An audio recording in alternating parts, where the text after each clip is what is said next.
રાજકોટ શહેર police commissioner Shri Brijeshkumar જાસર અને additional CP sir ચૈતન્ય મંડલિક sir દ્વારા જૂના જે ગુના છે એમાં ઘણા લાંબા સમયથી નાસ્તા ફરતા આરોપીઓને પકડવા માટે રાજકોટ શહેર ક્રાઇમ બ્રાન્ચને સૂચના આપવામાં આવેલ હતી. એની જ ભાગરૂપે એસીપી શ્રી બસિયા સાહેબ અને પીઆઈ શ્રી ડામોર સાહેબ, જાદવ સાહેબ અને ગોંડિયા સાહેબની ટીમો દ્વારા એક ઝુંબેશ હાથ ધરવામાં આવેલ હતી.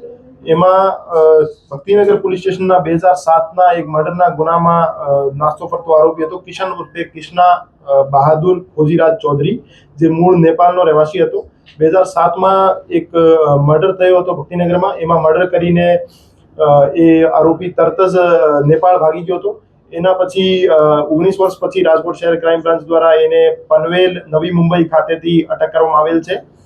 આ બનાવમાં હકીકત એવી હતી કે 4 આરોપીઓએ મળીને એક ભાવેશભાઈ રાજપૂત નામના વ્યક્તિની, જેની ઉંમર 24 વર્ષ હતી, એને અપહરણ કરી અને એને ગળાના ભાગે તીક્ષ્ણ હથિયારથી ઈજા કરી એને મારીને વોકળામાં નાખી દીધો હતો.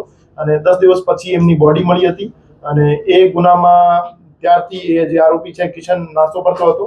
તો રાજકોટ શહેર ક્રાઇમ બ્રાન્ચ દ્વારા એને 19 વર્ષ પછી અટક કરી અને એના વિરુદ્ધ કાયદેસરની કાર્યવાહી કરવામાં આવી છે. મંજુલાબેન નામની એક મહિલા આરોપી હતી જે મર્ડરના આ ગુનામાં અટક થયેલ હતી. અને બાકી બીજા જે 3 આરોપી છે, બીજા 3 આરોપી પૈકી એક કિશન ખોજીરાજ ચૌધરી છે અને બીજા આ સિવાયના 2 આરોપી જે છે હજુ નાસ્તા ફરતા છે, એને પકડવા માટે અમે કાર્યવાહી કરી છે. એમાં મંજુલાબેન અને જે મરણ જનાર ભાવેશભાઈ છે એમની વચ્ચે પ્રેમ સંબંધ હતો. અને ભાવેશભાઈ રાત્રે દારૂ પીને મંજુલાબેનને ઘરે ગયા હતા અને ત્યાં માથાકૂટ કરતા હતા. તો મંજુલાબેને 3 જે બીજા નેપાળના રહેવાસી આરોપી છે એની સાથે મળીને હત્યાને અંજામ આપ્યો હતો.